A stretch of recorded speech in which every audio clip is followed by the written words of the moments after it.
ये सब कुछ अपने देश के अलग अलग जेलों में ही मुमकिन है।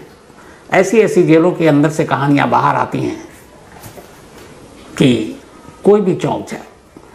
लेकिन आज की जो कहानी है वो हमारी पूरी जेल सिस्टम के ऊपर एक और सवाल खड़े करती है। जेल असल में जो बनाई गई है वो है सज़ा के लिए, लेकिन अगर जेल हमारे देश जैसी हो तो फिर किसी भी क्रिमिनल, कातिल, रेपिस्ट, डाकू, चोर, इनको जेल जाने से अब डर भी नहीं लगता और ये डरते भी नहीं है, क्योंकि इन्हें पता है कि जो जेल में इन्हें ज़िंदगी मिलने वाली है वो शायद जेल के बाहर ना मिले, तो वो कहीं ज़्यादा मौज मस्ती के मूड में जेल के अंदर होते हैं। 24 मई की दोपहर की बात है, अभी 24 मई, 6 दिन पुरानी। 24 मई की दोपहर को जयपुर के एक पुलिस स्टेशन में फ़ोन की घंटी बजती है और जयपुर पुलिस को ये खबर मिलती है कि जयपुर सेंट्रल जेल से 4 कैदी, बल्कि 5 कैदी इलाज के लिए सवाई मानसिंह अस्पताल SMS जा रहे हैं। और ये 5 निकले हैं, लेकिन इनमें से 4 के आज भागने का प्लान है। ये जयपुर पुलिस को कोई मुखबिर की वजह से खबर मिलती है और मुखबिर ये इन्फॉर्म करता है लोकल पुलिस को। अब पुलिस वाले सुनते हैं कि अब जयपुर सेंट्रल जेल से कैदी इलाज के लिए आ रहे हैं। नॉर्मल बात है, जयपुर या किसी भी जेल में जो कैदी सीरियस बीमार होता है, जो जेल में अपना अस्पताल और डॉक्टर भी होते हैं, उन्हें लगता है कि उनके बस का नहीं है इलाज करना, तो वो रेफ़र करते हैं किसी बड़े सरकारी अस्पताल में।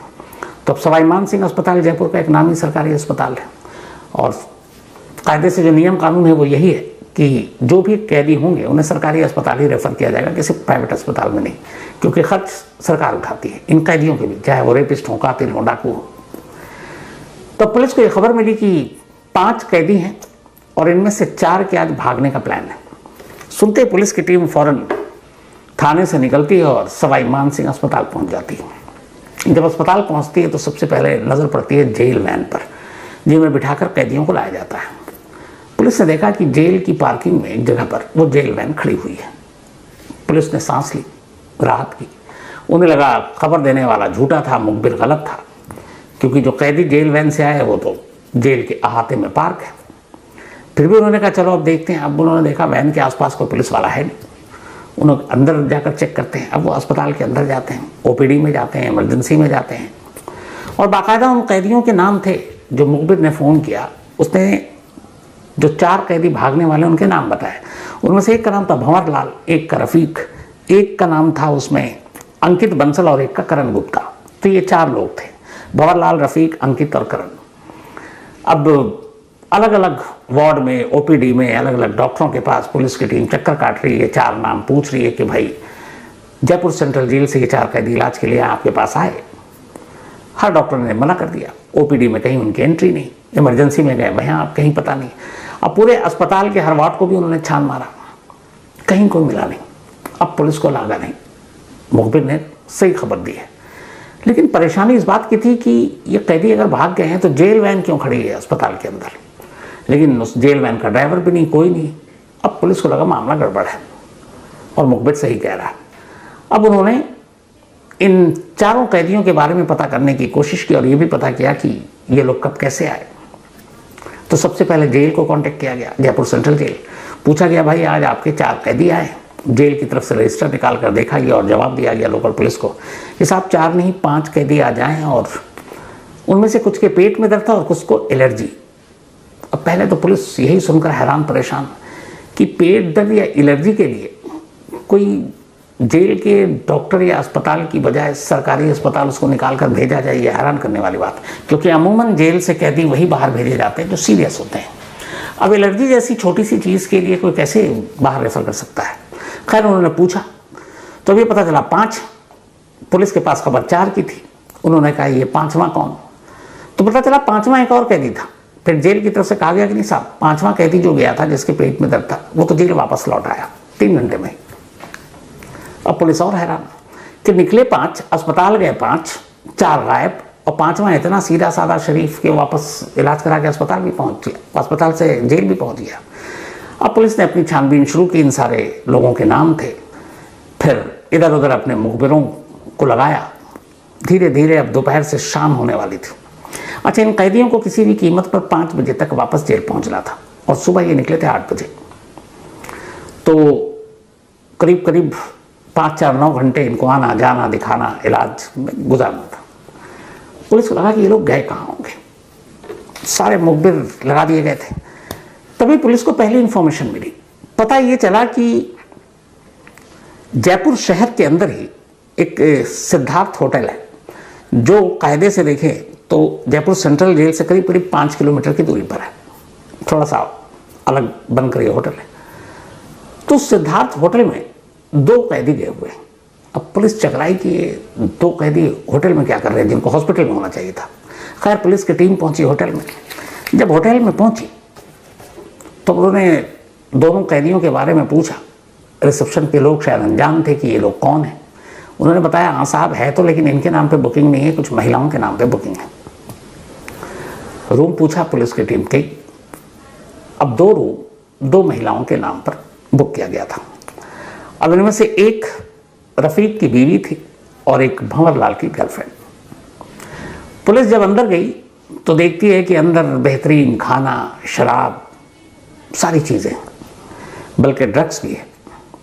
अब पुलिस वाले सोच रहे हैं कि ये कैदी जयपुर सेंट्रल जेल से, अच्छा ये रफ़ीक और भंवरलाल जो हैं इनके ऊपर रेप और मर्डर दोनों के चार्जेस हैं, अभी अंडर ट्रायल है, मुकदमा चल रहा है, लेकिन ये पकड़े ही गए कत्ल और रेप के इल्ज़ाम में। सोचिए दोनों ही सीरियस संगीन जुर्म है। अब रेप और मर्डर का अक्यूज्ड जिसे कायदे से सेंट्रल जेल में होना चाहिए, वो इस वक्त शहर के एक शानदार होटल में कमरे में अपनी अपनी गर्लफ्रेंड और बीवी के साथ और पार्टी चल रही है। वो दोनों भी पुलिस वाले को देख के हक्का बक्का दोनों ने भागने की कोशिश की, लेकिन पुलिस ने उन दोनों को दबोच लिया। दबोचने के बाद अब वहां पे पुलिस वालों को जब होटल में पूछा कि और कौन कौन है, तो पता चला 2-3 पुलिस वाले बैठकर आराम से वहां गप्पे मार रहे हैं, वो भी खा पी रहे हैं। जब वो पुलिस उन पुलिस वालों तक पहुंची तो पता चला कि ये तीनों जेल वाले स्टाफ हैं जो इन कैदियों को अपनी निगरानी में अस्पताल तक लाए। उनकी जिम्मेदारी ये थी कि अस्पताल में इलाज कराओ, वापस जेल पहुंचाओ। वो उनके साथ उस होटल के अंदर वो भी पार्टी कर रहे हैं। पुलिस ने लगे हाथ उनसे भी कहा, भाई आ जाओ तुम भी। उन्हें भी पकड़ा, गाड़ी में बिठाया, अपने साथ ले आए। अब 2 तो आ गए, साथ में उनकी बीवी और गर्लफ्रेंड भी अब सब गाड़ी में कब्जे में। अब बाकी अभी भी 2 फरार हैं, जिसमें अंकित है और करण है। अब पुलिस इनके बारे में ढूंढ रही है। तो ये जो 2 पकड़े गए, फिर उन्होंने खुलासा किया, बोले साहब वो हमारे साथ तो यहाँ होटल में नहीं थे, उन्होंने एक दूसरे होटल में चेक इन किया। उन्होंने कहा वो कौन सा होटल है, तो पता चला कि वो जयपुर एयरपोर्ट के रास्ते पर एक होटल है और वहाँ है। फौरन अब एक पुलिस की टीम उस जयपुर एयरपोर्ट की तरफ पहुँचती है, जिसकी दूरी जेल से करीब 11 किलोमीटर थी। वहाँ पहुँचती है, खामोशी से होटल में दाखिल होती है। रिसेप्शन पे पता किया जाता है, वहाँ भी सेम कहानी। जेल के उन 5 पुलिस वाले को भी उठाया गया। 4 कैदी थे, 5-4 9, 4 उनकी गर्लफ्रेंड और बीवी, 9-4 13। अब इन सबसे पूछताछ हुई। जब पूछताछ हुई तो इसके बाद जो कहानी सामने आई वो जेल के अंदर चल रहे खेल का एक छोटा सा नमूना है। कहानी ये थी कि इन चारों ने पहले से प्लान किया कि गर्लफ्रेंड से मिलना है, एक को बीवी से मिलना था। अब कैसे, तो जेल के अंदर इन्हें पता चला कि जो जेल के डॉक्टर होते हैं अमूमन अगर उनको पैसा दे दो तो वो अपने हिसाब से तुमको कुछ ना भी हो तो बीमार बताकर अस्पताल भेज देंगे। अब लेकिन अस्पताल जाएंगे तो अस्पताल से आपको लौट कर आना है, इसमें जाने में क्या मज़ा। फिर पता चला कि डॉक्टर का नेक्सस तो एक अलग है। एक बड़ा अहम रोल प्ले करते हैं जेल के जो स्टाफ होते हैं, उनमें वो पुलिस वाले जो कैदी को लेकर बाहर जाते हैं, जिनकी जिम्मेदारी होती कि ये 5 कैदी हैं, तुम्हें इनको कोर्ट ले जाना है, ये कैदी है इन्हें अस्पताल ले जाना है। तो जो पुलिस वाले कैदियों को लेकर बाहर निकलते हैं उनकी अलग ही उनके मौज होते हैं, क्योंकि बाहर निकलते ही कैदियों की कुछ फरमाइश होती है और वो पुलिस वाले पूरी करते हैं, लेकिन मुफ्त कुछ होता नहीं, सब पैसे के लिए। तो ये सारी जब जानकारी मिली लोगों को तो चारों ने मिलकर एक प्लान बनाया। 5वें को भी शामिल किया। 5वें के पास पैसा नहीं था, वो शरीफ भी था थोड़ा। उसने कहा भाई तुम लोगों को जो मौज मस्ती करना करो, मैं सच में मुझे प्रॉब्लम है, मैं डॉक्टर को दिखाकर जेल लौटाऊंगा, पर मैं किसी को बताऊंगा नहीं। उन्होंने कहा ठीक है। अब इन चारों ने डॉक्टर के पास अपनी अपनी झूठी बीमारी का जिक्र किया। डॉक्टर साहब भी बैठे हुए, पता है इनकी गर्लफ्रेंड और बीवी ने डॉक्टर साहब को यूपीआई के थ्रू पैसे भेजे। अब कैदी के नाम पे नहीं आ रहे, उनकी बीवी और गर्लफ्रेंड के नाम पर। जब डॉक्टर साहब को एक दिन पहले पैसे मिल गए, यानी कि 23 मई, तब डॉक्टर साहब ने कहा ठीक है 24 मई की सुबह सुबह तुम सभी एक साथ बीमार पड़ना, पेट पकड़ना, चीखना, चिल्लाना, मैं तुम्हें रेफर कर दूंगा। डॉक्टर साहब के खाते में पैसे आ चुके थे। डॉक्टर साहब का काम हो गया। अब उसको हैंडल करना था जो इन लोगों को लेकर अस्पताल जाने वाला था, यानी जो एक तरह से जेल का स्टाफ, पुलिस वाला, जिसकी निगरानी में उसको रहना जेल के बाहर जब तक वो रहेगा उस दिन। पता चला भाई उसका भी रेट है, उसने भी मुंह खोला। जो तफ्तीश है, मैं अपनी तरफ से नहीं कह रहा हूँ, जयपुर पुलिस की तरफ से, उसने कहा ठीक है तुम लोगों को बाहर जाना, एक तो गारंटी है कि भागोगे नहीं क्योंकि नौकरी मेरी खतरे में, लेकिन हाँ तुम्हारे पास 6-7-8 घंटे हैं, जो मौज मस्ती करनी है कर लो, पर इन 6-7-8 घंटे की कीमत 1 लाख रुपए दे दो। कुछ घंटे की आज़ादी की कीमत जेल के बाहर 1 लाख रुपए। अब कैदी जेल के अंदर बड़े बड़े बोर हो रहे, उन्होंने कहा चलो यार कुछ घंटे की मस्ती ही कर लेंगे, क्या फ़र्क पड़ता है। फ़ोन घुमाया गया। अब ये भी है जेल में फ़ोन के बारे में क्या बोलूँ, आसान सी चीज़ है। गर्लफ्रेंड और बीवियों ने इंतज़ाम किया, कहा गया कि चलो बाहर तुम्हें मिलेंगे पैसे, साथ में खाना भी खाना, तुम लोग पार्टी करना, तो उधर भी पैसे दे दिए गए। इसके बाद 24 मई की सुबह प्लान के तहत जब हर एक का पेट और मुंह भर गया रिश्वत से, तो डॉक्टर साहब ने पर्ची लिखी।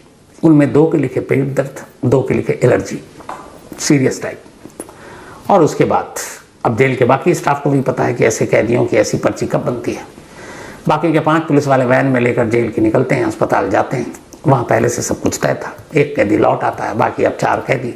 अब जेल वैन लेकर शहर में तो घूम नहीं सकते, कहीं भी किसी भी नाके पर पुलिस की नज़र पड़ जाए कि जिस तरफ होना चाहिए, अलग अलग होटल के बाहर अगर कोई जेल वैन खड़ी हो तो आपको कैसा लगेगा। तो खैर जेल वैन वहीं छोड़ी। वहाँ से इन्होंने टैक्सी की, टैक्सी से 2 अलग अलग होटल थे, ये भी कि एक साथ न पहुँचे, और वहाँ पहले से ही इनकी गर्लफ्रेंड और बीवियों ने अपने अपने नाम पर रूम बुक कर रखे थे। तय वक्त पर ये पहुँचते हैं, तैयारी पूरी थी।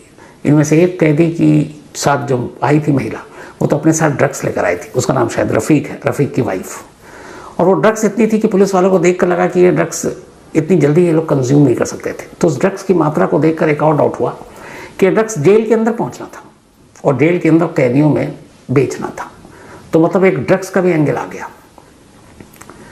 तो इस तरीके से पैसे के साथ साथ जो हिसाब किताब हुआ, उसके बाद सबको आज़ादी मिली।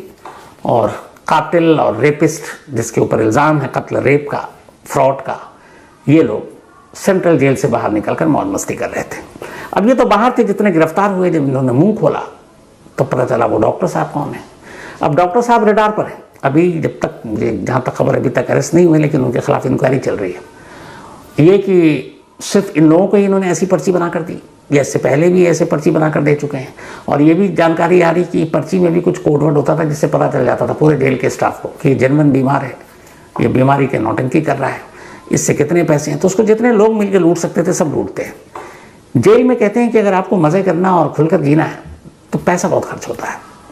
सुकेश जो तिहाड़ जेल वाला, उसने तो करोड़ों रुपए इसीलिए तो बांटे थे, शाही जिंदगी जी सके। तो अब डॉक्टर साहब, जो लोग कैदी को लेकर बाहर जाते हैं पुलिस वाले जेल वैन में, वो ये सारे अभी तक करीब 17 गिरफ्तारी हो चुकी है। और जयपुर पुलिस की माने तो ये गिनती अभी कहाँ तक जाएगी उन्हें भी नहीं मालूम। लेकिन ये एक नया नेक्सस बेनकाब हुआ है कि इलाज के नाम पर प्रेमी जोड़ों को जेल से निकालकर होटल तक पहुंचाने का काम खुद हमारे सरकारी स्टाफ, हमारी जेल पुलिस, हमारे जेल के अंदर मौजूद डॉक्टर साहब, शायद सब बड़े दिल वाले लोग हैं, ये कर रहे हैं। अब अंदाज़ा लगाइए कि अगर ऐसे लोग जेल के बाहर आकर भी इस तरीके से बेखौफ पार्टी करेंगे, गर्लफ्रेंड के साथ वक्त बिताएंगे, तो फिर कैसा जुर्म, काहे की सज़ा, सब तमाशा ही तो है। लेकिन हमारे देश के जेलों की सच्चाई इस वक्त यही है, और शायद देश का कोई भी जेल अछूता नहीं है जहाँ ये सारी चीज़ें ना होती हों। जेल की ज़िंदगी का काला सच धीरे धीरे करके बाहर आ रहा है, लेकिन जितना भी काला दिखाएं, इससे और कहीं ज़्यादा स्याह काला कुछ और ऐसी कहानियाँ सामने आ जाती हैं। देखिए अभी कितने लोगों पे गाज गिरती है, जो भी अपडेट होगा आपको ज़रूर बताऊंगा। लेकिन फ़िलहाल कहानी में आज इतना ही।